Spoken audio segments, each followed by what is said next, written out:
Vatzlacha. 11th of May, Rabbi Levitt, Gemora. Recording in progress.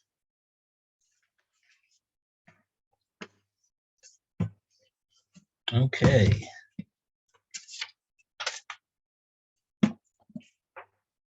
Where's the Bava Kama? Right here.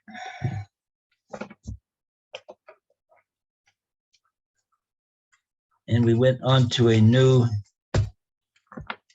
section of Boy Ravina.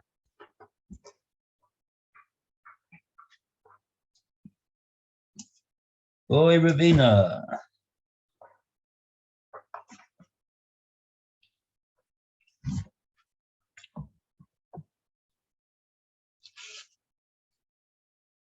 On page 108A. And there's Boy Ref Papa.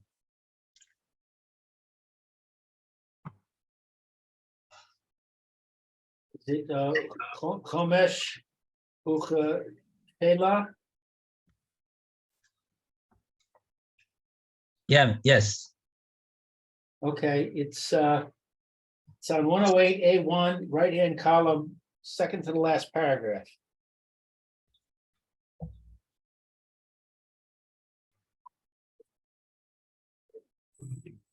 Okay. 1081. A1, yeah. Right-hand column, second to the last paragraph. פוטרת מן החומש, שמאי הודעכם עדים בו.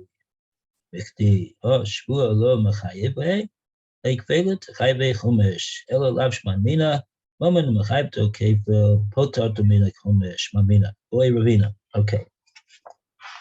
So up to Boy Ravina. Boy Ravina, chomesh ukfela. Betray gable. We'll start from there today. And we call upon Lou to start the reading. Boy Ravina inquired, Chomesh Uchela Batre Gavre.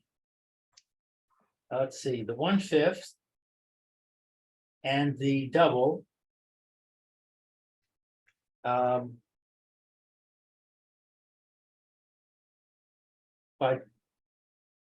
By two people. What is the law? So if the 1/5 surcharge and the kafel payment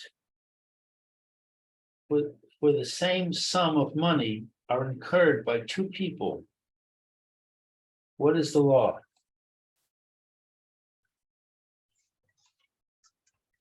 I'm confused by this. I thought we said you don't pay both kafel and 1/5. No, we said somewhere before that one of them is chayiv kefil, and the others for this amount of money, and for the same money, and someone else becomes liable for a chumash. They've got a share in it, but each person does something that they steal it. There was the money was that's right. The money was given. The $100 was given for A and B to look after, and they both stole it. So they stole it together, and one of them admitted and the other didn't, and then later did. That was it. Okay, we're going to see what the case is. The Gemora asks Heichi Dami right now. Okay, all right. But remember, that was really Ram Bar Chama's question. Even if we know, Robert. Yes. Good morning, Robert. Shalom Aleichem. Wonderful to have you today. Oh, and here's Phil. Hi. Wow, wow. Got a full house. Morning, Phil. 5 of us. Good. We have a full house. Wow. Okay. We can win at the card game. Let's. Card The game full of house. Gemora, the Gemora casino. Okay. Now let's. Yeah. Echinami. Okay. We'll. Yeah. Let's just get into this. Hey, Chidami. So what the Gemara wants to know now? What's the case that we're talking about, which presents this issue? When you got a payment of kefil and chomesh, and you want to know whether the kefil in this situation will exempt the payment of the chomesh, and it involves two people who were chayav the kefil and the chomesh. What's exactly the case? The more wants to know. Okay. But, yeah. Kigon. Meiser Shoro B'nei Adam. So let's see. For example,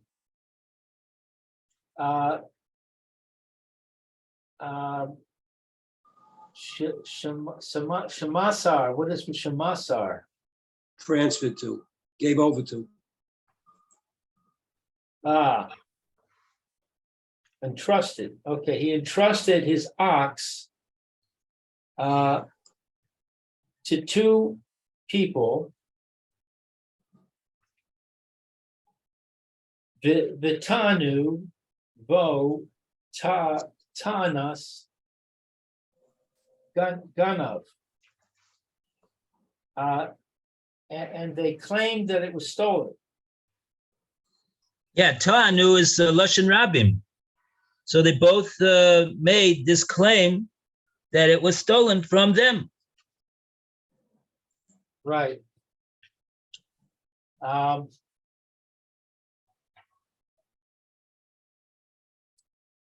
Chad Nishba Vahoda. One of them swore and admitted. So first he swore, and then he repented, and he admitted that he had lied. V'chad nishba uva'u edim, and the other one swore, and then edim came and contradicted him.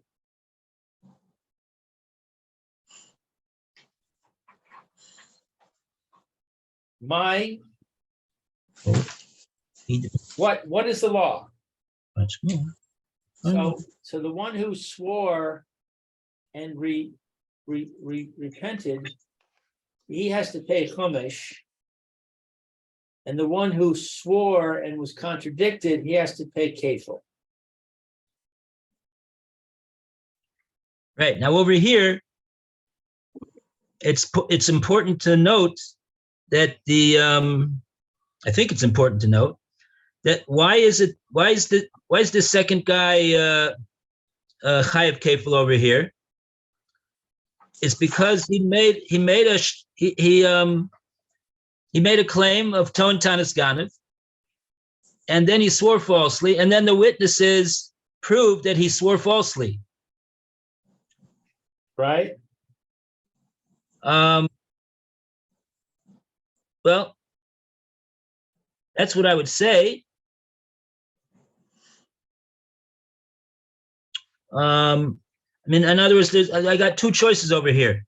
Is the reason why he's chayav to pay kefil is because the witnesses are testifying that they know that he stole it, or are they testifying that that at the time that he claimed that it was stolen from him, it was in his backyard, which in other words, the difference is that what's obligating him to pay kefil? What's obligating him to pay kefil is because he swore falsely, and it was proven that he swore falsely on his claim of being that it was stolen from him. And so it's the shvua that's causing him to be chayev kefil. Whereas the other person, he admitted that he swore falsely, and so he's going to be chayev to pay chumash.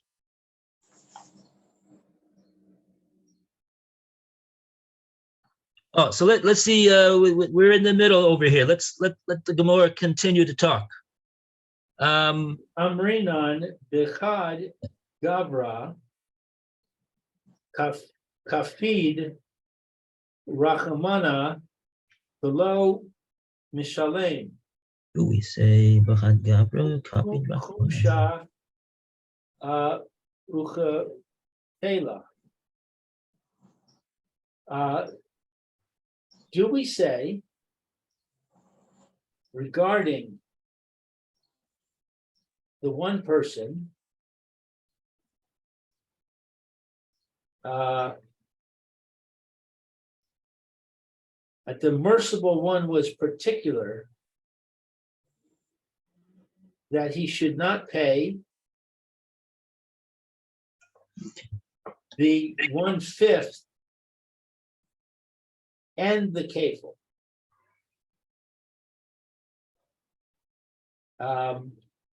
Aval basrei gavre hai nishalem tefela v'hai nishalem kumsha. But regarding two people, this one pays kefil and that one pays 1/5. Odoma, or maybe that was the first possibility. That Hashem said, if it's one person, I'm not making them pay both. But if it's two people, they can pay both. Or second possibility, ilave kad mamona kafid rachamana delo nishalem Allah chumsha uchefela. So the second possibility is over one sum of money that Hashem was particular that the 1/5 and the cable should not be paid.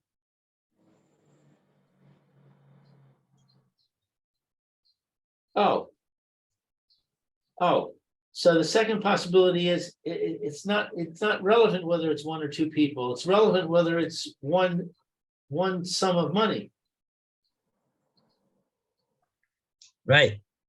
If it's one sum of money, which is causing both the kefil payment and the chumash payment to be made, so that's where the Torah says that the chumash is exempt and only the kefil is paid. Right. The Hakanami, and here too, Kad Mamona who? It's one sum of money. Right. Here in this case, it's one animal that was given over. One shore was given over, and that one shore is what's responsible for the kefil obligation and also for the chumash obligation. So if the Torah says that if in other words, what does it mean? What the Torah says that kefil exempts chumash? Is it mean in regard to if you have two different people that have the payment leveled on them, or is it not relevant how many people, but as long as it's regarding the same animal, then the exemption will apply. Okay.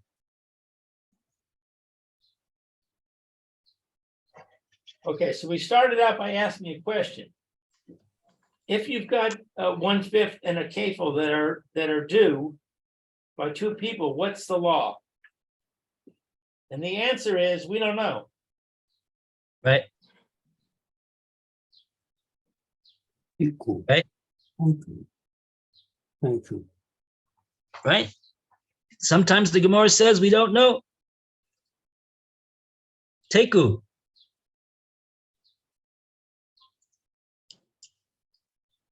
I mean, you're asking why does if the Gemara is going to end up saying we don't know the answer to this question, why does the Gemara even bother to bring the question altogether?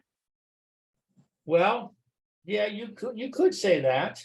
That's certainly a good question. I mean, we do have a presentation of some of the pros and cons, and I guess that's why the Gemara presented it, because it wants us to know the pros and cons. It sounds like it's the same reason. That no matter what, it's just it sounds like the din is the same, just that there could be two different reasons why for the din. In other words, what's we've spoken out what the second side is. What's the first side? The first side is b'chad gavra kapid rachmana delo mishalim chumsha v'kfela. The Gemara was the Torah was makpid that one person should not pay both kefil and chomesh. So in this case, where you have two people, so there's no exemption.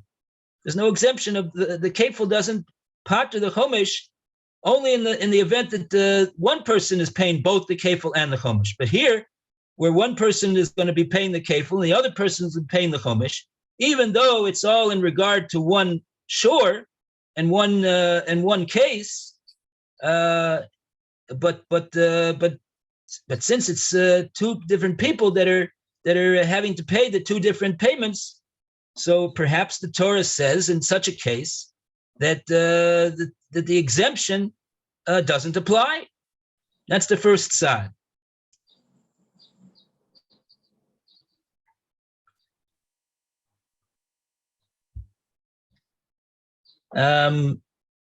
Yeah, and then the Gemara says we don't have any proof one way or the other on this. Right? The last question that was asked was whether this exemption of kefil, the kefil exempts the chomesh. Does that principle that the Torah says, does that apply wherever there is one sum of money in dispute?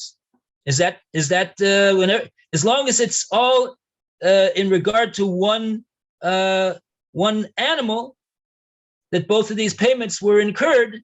So in that case, the Torah says there's an exemption. Or does the Torah say that no, even if it's all one case, even if it's all over one shore, but like in the previous example, the kefil obligation was incurred based upon the claim of Ton Tanis Ganav, and he swore to it, and then the witnesses came and disproved him, and in that case, based upon that shvua, he'd be chayiv kefil, but he would not be chayiv chomesh. But then he turned around before the witnesses came, and he changed his taina, and he said no, it was lost, and he swears to that, and then he thereafter admits on that, and then as a result of that, that admission makes him chayiv to pay chomesh for swearing falsely. In that case, so do we say, well, since the kefil obligation was incurred as a result of the first part of the case, which involved one shvua, and the Chumash obligation was incurred as a result of him making a different and second shvua based upon a different taina that he made. So there was a case could be made. That was one of the two sides, that perhaps in that situation he doesn't pay. Rather, in that situation, he will pay both the kefil and the chumash, even though it's one person and it's one set of one case, one sum of money over a disputed animal. And what's the reason to say that he should pay? Why shouldn't the exemption apply in that case? Because there was two shvuas, and so there was a split between the kefil obligation came as a result of the first shvua, which and the second obligation, the chumash, came as a result of a different shvua. So there was those two sides in the previous step of the Gemora, and then Rava came along. We're not going to go into Rava's raya, not going to go there, but we are going to say that Rava brought a brisa to prove which one of these two possibilities is the correct one, and we ended up with the fact that no, even if it's a result of two shvuas, but as long as it's in regard to one mammon, one case of one shore, so even if it's even if it's with two shvuas that he was chayav both the kefil and the chumash in different shvuas, nevertheless, since it's one animal, it's one mammon, he will have an exemption. The exemption will apply in that case too, as long as it was incurred in the case of one mammon, even though there's two separate shvuas. That's what we figured out so far. Now we're going to the next step. We're saying, okay, we're taking that we learned before and saying, okay, as long as it's one sum of money, one deposited item that both the kefil and the chumash were incurred, those obligations. So there will be an exemption, but maybe we'll say that exemption will only apply where there was one person who would have to pay both the kefil and the chumash. And here we see that it's not like that. Here we see that there will be two people. One will be paying kefil, one will be paying chumash. So therefore, an argument can be made that in such a case, the exemption does not apply. And on this issue, the Gemora says, Teiku. We don't have any proof. We don't have any proof over here.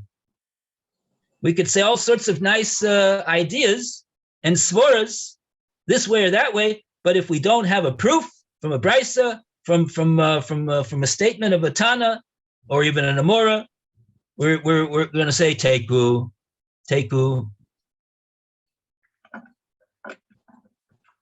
You have to have a proof. You have to have an airtight proof in order to avoid a Teiku. So here we don't have one, so we say Teiku. Okay.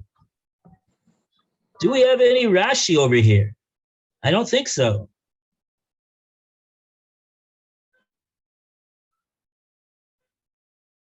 Oh, Rashi just tells us the way that he has a girsa. Trei chumshe o trei kfele b'chad gavramai. Well, that's a different question.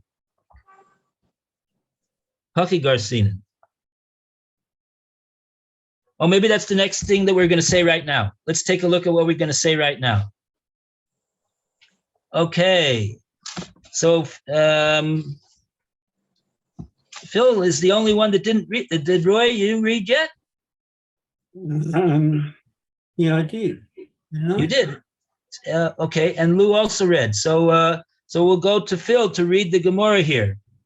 Boy, Rev Papa.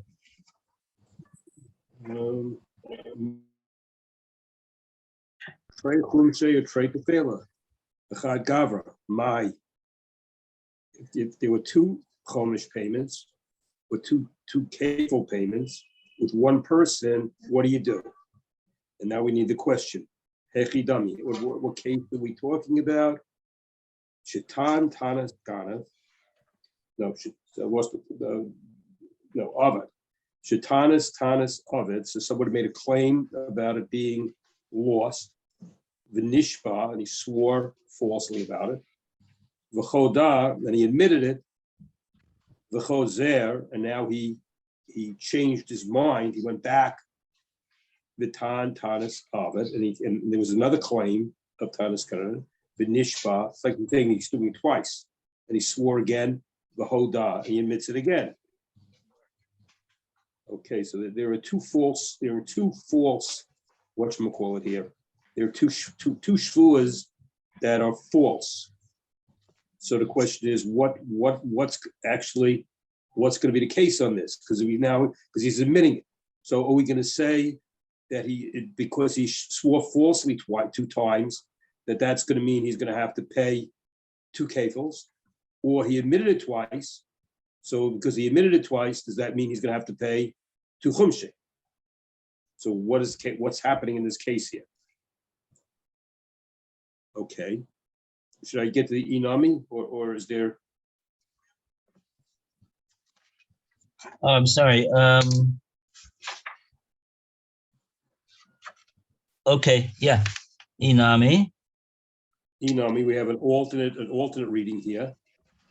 Kagon, Shatanas, Tanas Ganav, that they made a claim about him being a thief. Vinishba, then he swore falsely. Ubo Edim, and then Edim came. V'chazar, and he went back on it.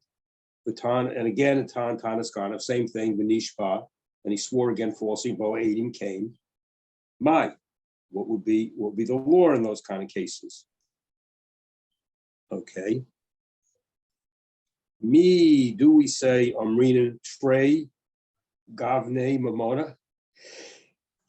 Come on, we're talking about 2 cases of money.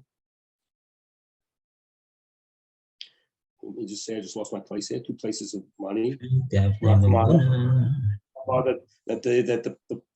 the Torah teaches the lo nishtalmu alav, that you don't pay upon it. Chad mamona, you don't pay upon it one amount of money. V'hacha, here, chad gava, it's one case. Who? It's only one case. Or Dilmore, perhaps, trey mamona, it's 2 cases of money. Omar, one of the buses, the low mishtam, they didn't pay 2 types of money on it. Chad mamona, one money. V'hachanami, here also, trey mamona, ninahuts. It should be 2 money things. Okay, so the question is it 1 money or 2 money? Is that last case there? Why is it 2 monies? They're disputing over one deposited item, no? But he 2 deposited items? Yes, no, it was 1 item, but he did it twice. He went back again. He did 2 acts of being of swearing falsely on. And I also don't understand. But once the witnesses showed him to be a liar on his first shvur, then that should be the end of the story. He's chayav, he's chayav, and that's it. What's this mean that he made another claim? Same person made a second claim after he was already disproven by witnesses on that claim. What does this mean? Very strange.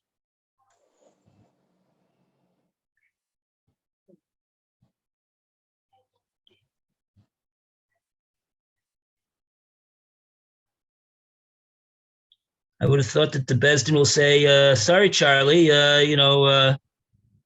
that's it. We're out of here.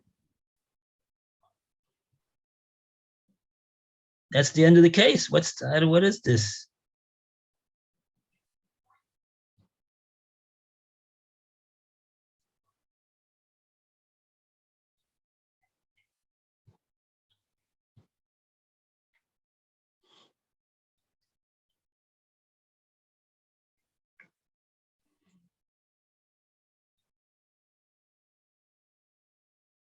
How do they?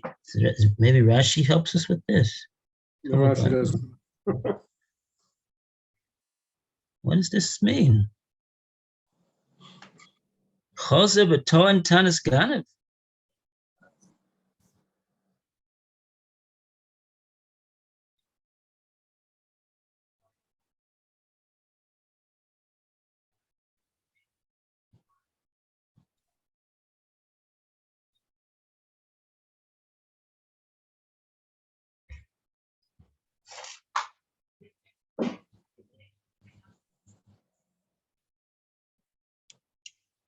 Oh, I see. This is the question over here that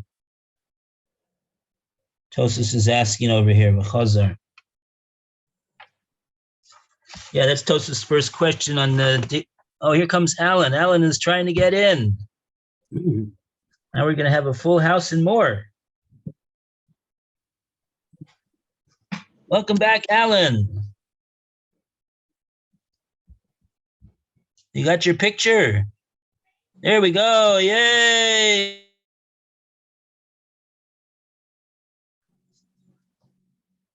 You're muted, Alan. Please unmute. There we go. Very good.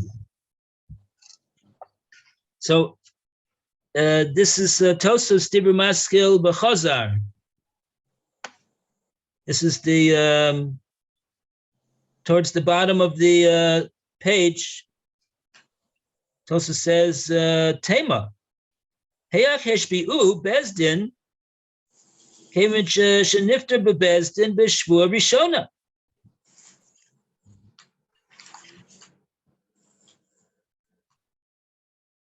Tosus says this is a wonder that this guy is going back and being administered a second shvua. How is it that the Bezdin can administer him a second shvua? He's already exempted himself from his obligation to swear in regard to this deposited item based upon the first shvua that he made. Why did they administer him the second shvua? This case, it says v'nishba, which Tosus understands means he was administered a shvua. Didn't mean that he jumped up and made another shvua. So what was the basis for the Bezdin doing that?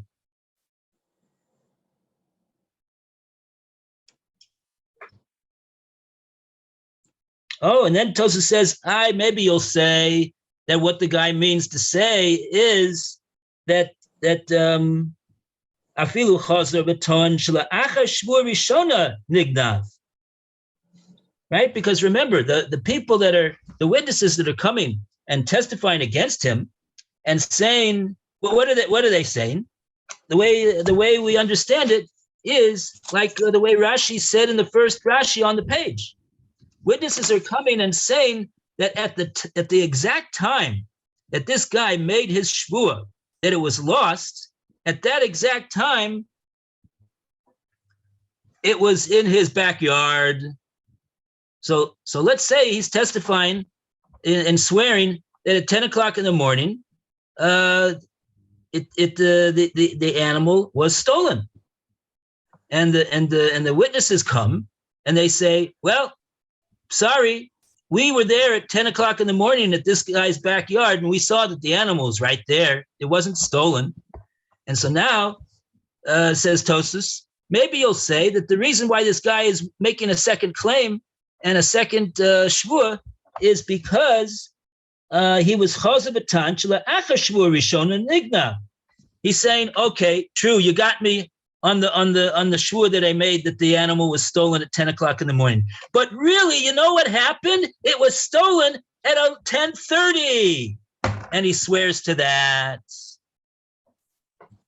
Maybe you'll say that will be a shvua that the Bezdin will administer an oath on him for. Says Tosfos, nothing doing. Mikol makom, lama heshbi'uhu. Nevertheless, there's no reason for on his claim that it was stolen at 10:30. Why? Hello, mishvur rishona shenishba l'sheker chayev ba'onsim. Nimsa shelo kafar klum. B'mashaton shenigda v'achar shvua rishona. Once he has been shown to be meshakir in the first shvua, says Tosfos, he's obligated in an onus. So according to that, it'll come out that he's not really making any claim of denying responsibility. It's all worthless. It's all meaningless because he's already obligated even in an onus. Even if a lightning bolt would come down and reduce this shore over here to a heap of ashes, he'd be liable. All the more so if it was stolen. So on his claim that it was stolen, the Beis Din won't allow him to swear on that. They'll just say, oh, well, you're chayav for that because you're chayav for onsi now, based upon the fact that you swore falsely in the first shvua. Okay, so, all right, so I'm not going to get into an arichas over here with the Tosfos, but in any case, Tosfos, at some point, I assume that Tosfos is going to give a resolution, and we'll leave that on the side. But that's so that's the case over here. That that somehow, some way, this individual is making a second claim of Geneva and a second shvua, and the Beis Din is administering it to him, and therefore, when he's disproven on that shvua as well, he's going to be chayiv for two sets of is that right? What's going to be the din now? He's going to have to pay kefil twice on the same animal? How could that be?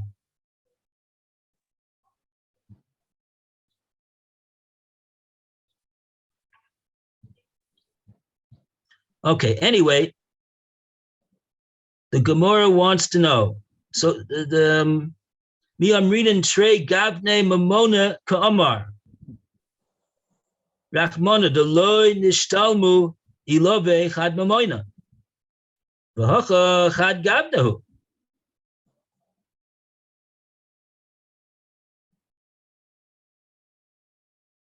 Odilma Trey Mamona Amar Rachman. Delo Lishtalume Ilove Chad Mamona. V'hocha Nami Trey Mamona Ninu. What's this mean?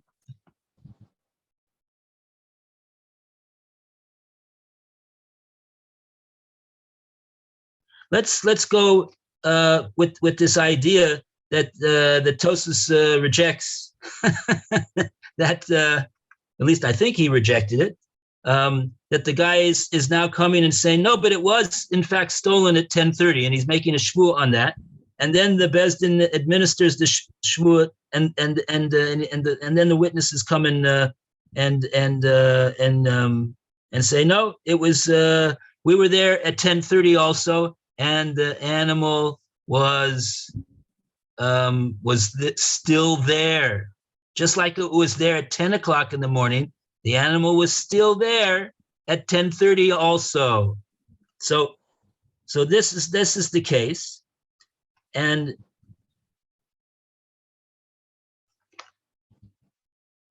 now,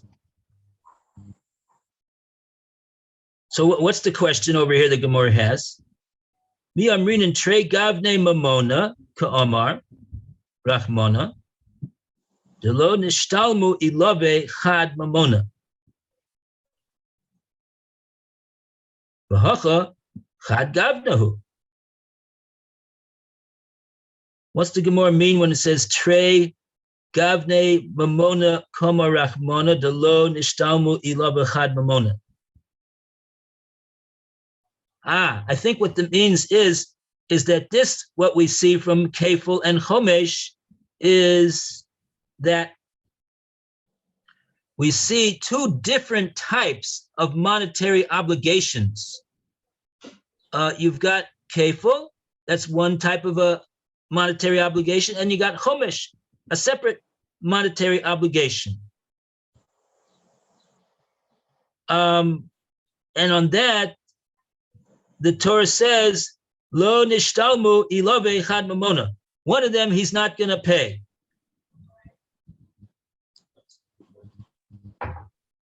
We don't pay both for one thing. It's one item. So why should you have to pay two things over the one item? But he does pay when he comes and admits, he pays Karen and Homish. That's also two different types of mammon that he's going to pay. We're talking about the penalty, so to speak.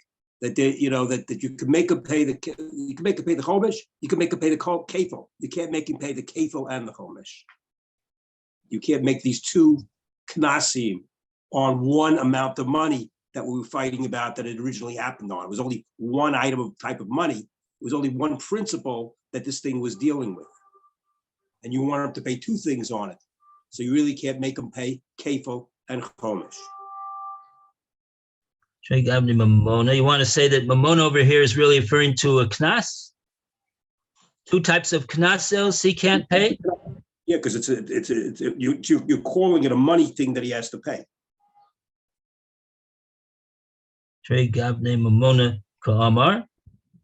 Okay, whatever the Gemora is calling it, but I think that is the point that if he had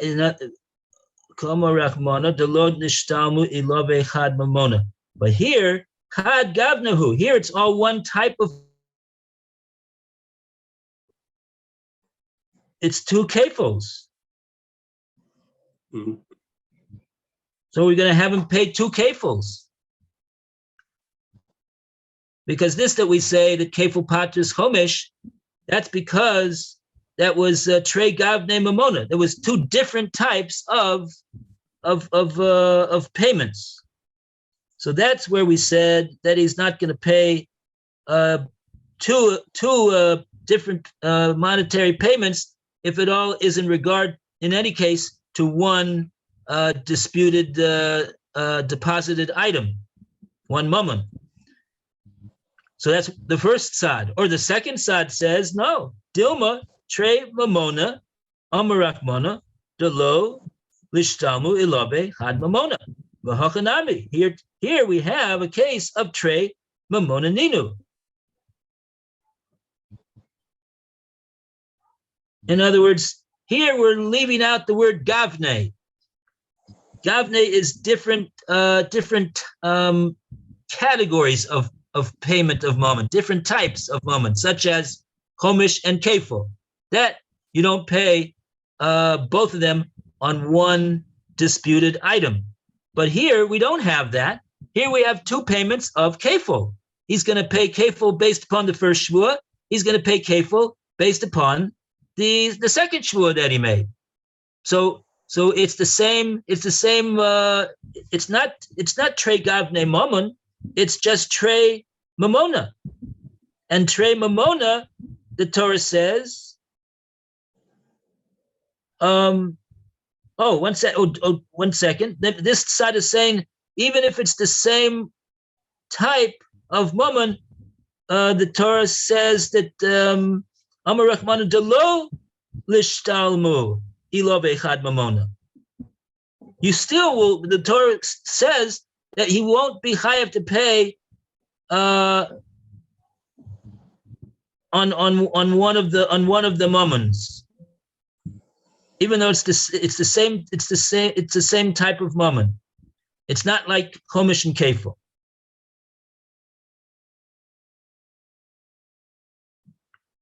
The Gemora says, "Hakanami trei mamona ninu."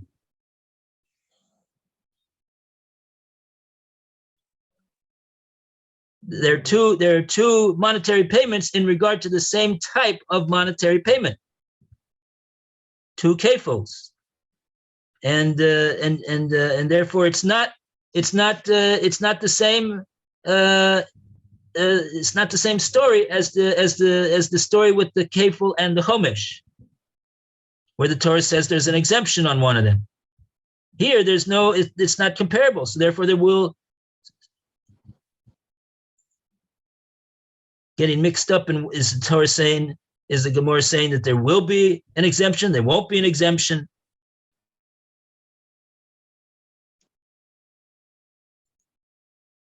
Okay. Oh, we're beyond the limit. Okay.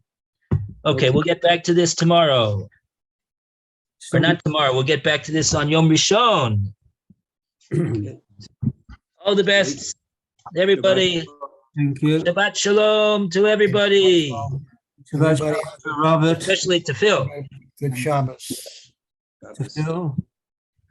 Okay. All the best, Phil. Mm. Okay. All right. See you, Alan. So long, Robert. Robert is our man in Florida. Mhm. We don't have any spying investigate missions for you to do yet, Robert, but we're thinking of some. You can spy into the Gemora for us. You can spy the Gemora. Okay, that's a good spying thing. Very good. Have a good day. Okay.